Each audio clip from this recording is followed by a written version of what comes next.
नमस्कार दोस्तों, महाभारत के पात्रों की श्रृंखला में आज हम जानेंगे महाभारत के प्रमुख पात्र पांडु पुत्र अर्जुन के जीवन परिचय के विषय में। तो चलिए शुरू करते हैं।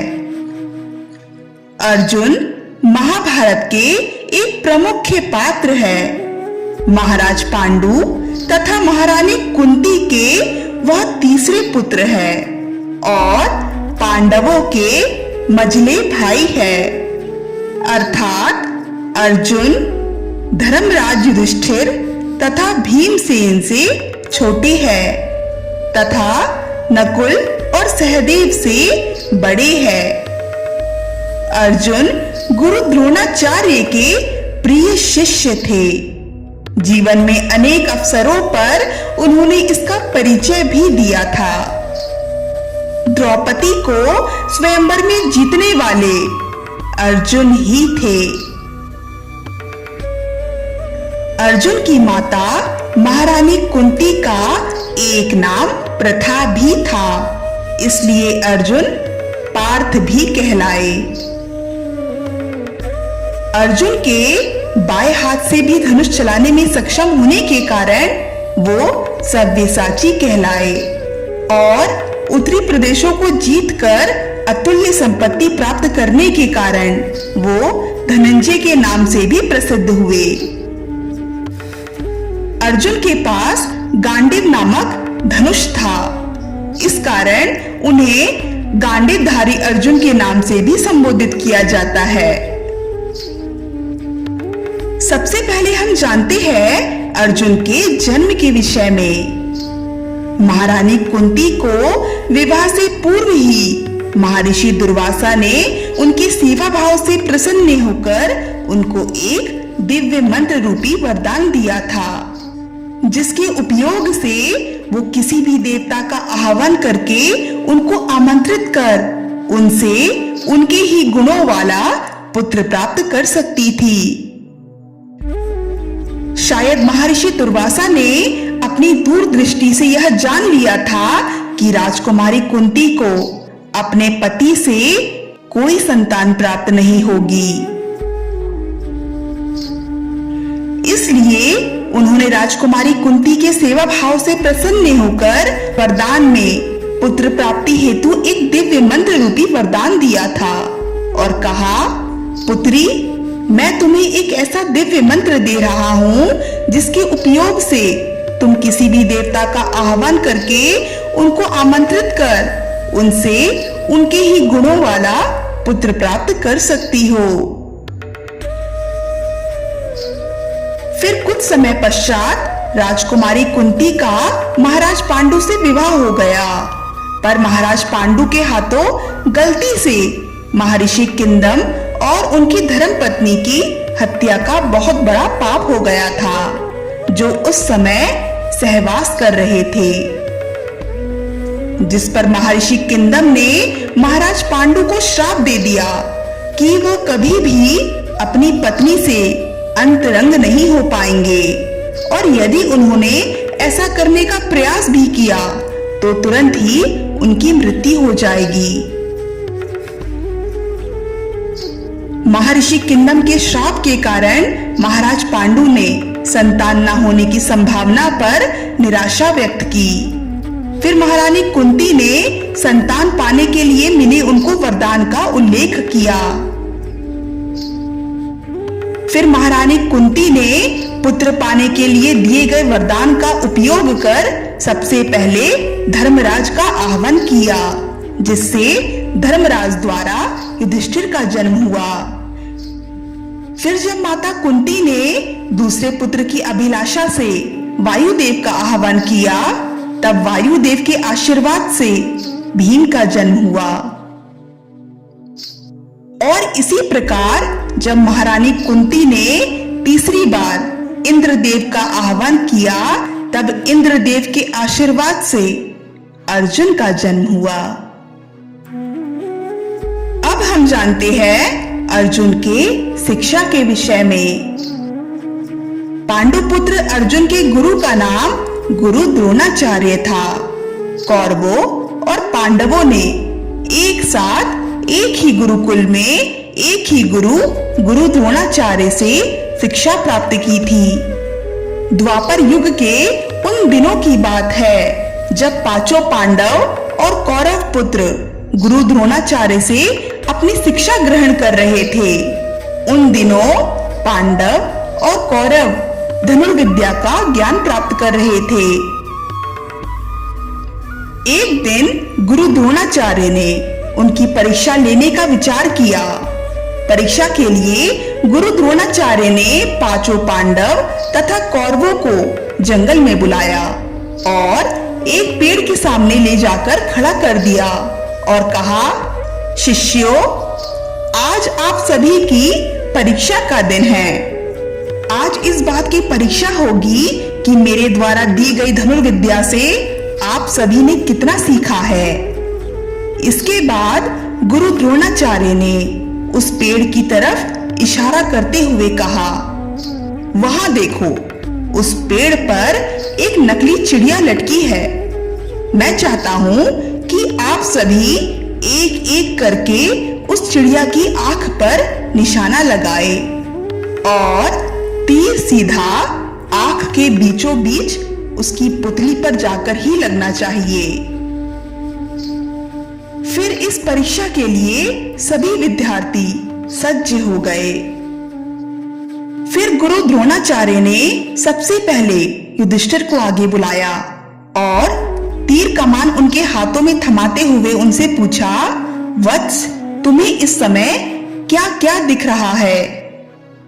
इस पर युधिष्ठिर ने उत्तर दिया, गुरुदेव, आप, मेरे भाई, यह जंगल, पेड़ पर बैठी चिड़िया व पत्ते आदि सब कुछ मुझे दिखाई दे रहा है। यह सुनकर गुरु द्रोणाचार्य ने युधिष्ठिर के हाथों से तीर कमान ले लिया और कहा कि वह इस परीक्षा के लिए अभी तैयार नहीं है। इसके बाद उन्होंने भीम को आगे बुलाया और उनके हाथों में तीर कमान थमा दिया। फिर उन्होंने भीम से पूछा कि तुम्हें क्या क्या दिखाई दे रहा है? इस पर भीम ने जवाब दिया कि उन्हें भी गुरु द्रोणाचार्य, उनके भाई, पेड़, चिड़िया, धरती, आसमान सब कुछ दिखाई दे रहा है। गुरु द्रोणाचार्य ने भीम के हाथों से भी धनुष बाण वापस ले लिया और उन्हें अपने स्थान पर जाकर खड़े रहने के लिए कह दिया।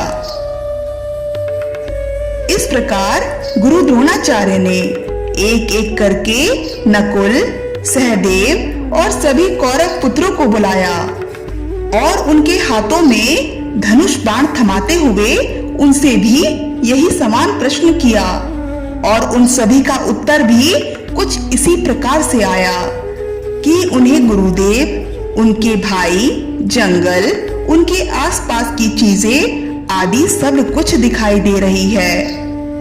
उन सभी के उत्तर सुनकर गुरु द्रोणाचार्य ने सभी को अपने अपने स्थान पर वापस भेज दिया।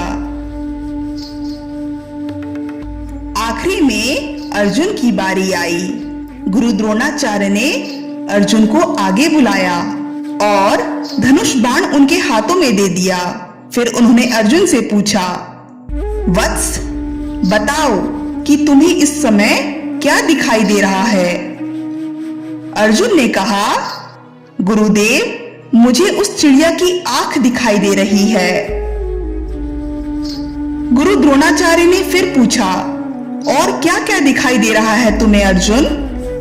अर्जुन ने कहा, मुझे उस चिड़िया की आंख के अलावा और कुछ भी दिखाई नहीं दे रहा है गुरुदेव। अर्जुन के उत्तर को सुनकर गुरु द्रोणाचार्य मुस्कुराए और उन्होंने कहा, अर्जुन, तुम इस परीक्षा के लिए तैयार हो। लक्ष्य भेद करो वत्स। गुरु का आदेश मिलते ही अर्जुन ने चिड़िया की आंख पर तीर मारा और तीर सीधे उनके लक्ष्य अर्थात चिड़िया की आंख पर जाकर लगा। अर्जुन में जो एकाग्रता थी वो किसी में नहीं थी। गुरु द्रोणाचार्य ने अपने शिष्यों की ये परीक्षा इसीलिए ली ताकि वो अपने शिष्यों को ये समझा पाए कि सफलता प्राप्त करने के लिए हमारा ध्यान सिर्फ अपने लक्ष्य पर ही होना चाहिए।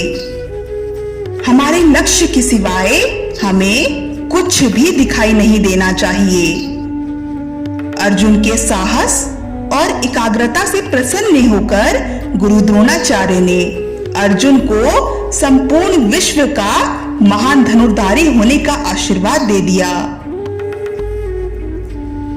अर्जुन ने अपनी धनुर्विद्या से शिवजी को भी प्रसन्न किया था और उनसे दिव्यास्त्र प्राप्त किया था।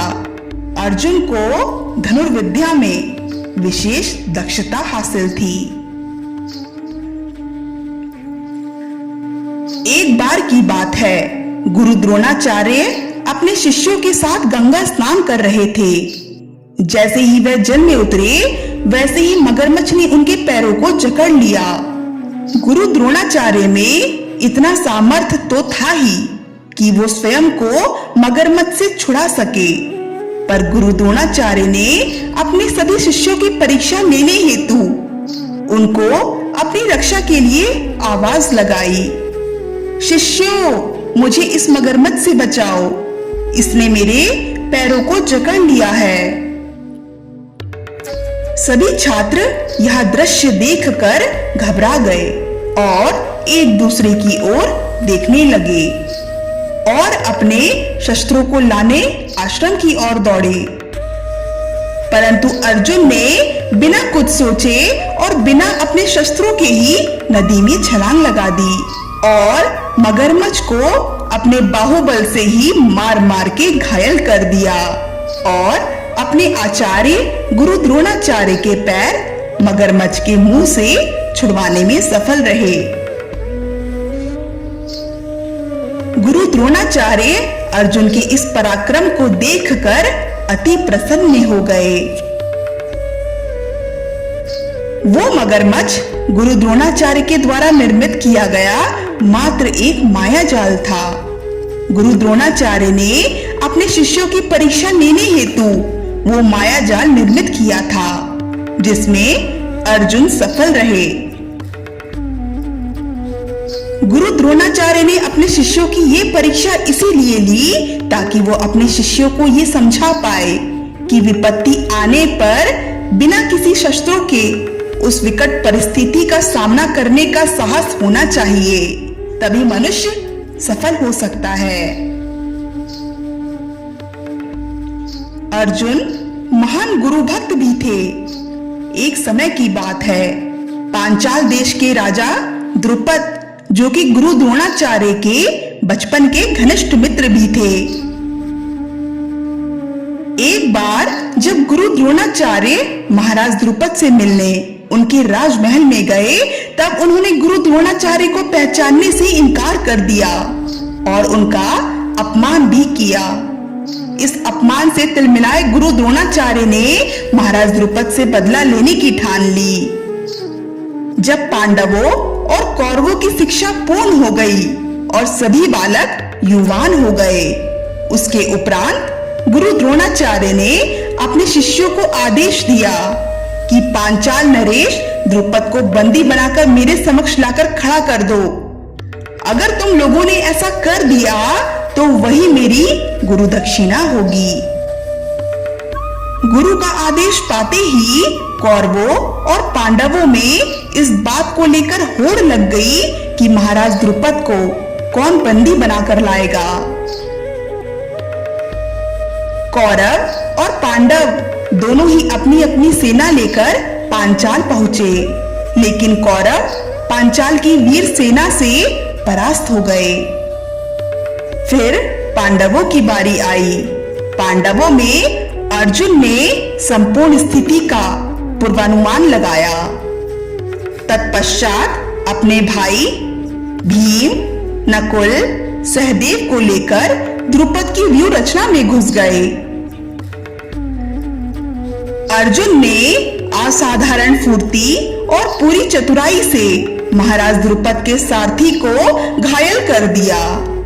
फिर अर्जुन ने द्रुपद को बंदी बनाकर गुरु द्रोणाचार्य को उनकी गुरु दक्षिणा अर्पित कर दी। दोस्तों, आज के लिए बस इतना ही। अगली वीडियो में हम पांडु पुत्र अर्जुन के जीवन परिचय से संबंधित कई और महत्वपूर्ण विषय पर चर्चा करेंगे। तब तक के लिए धन्यवाद।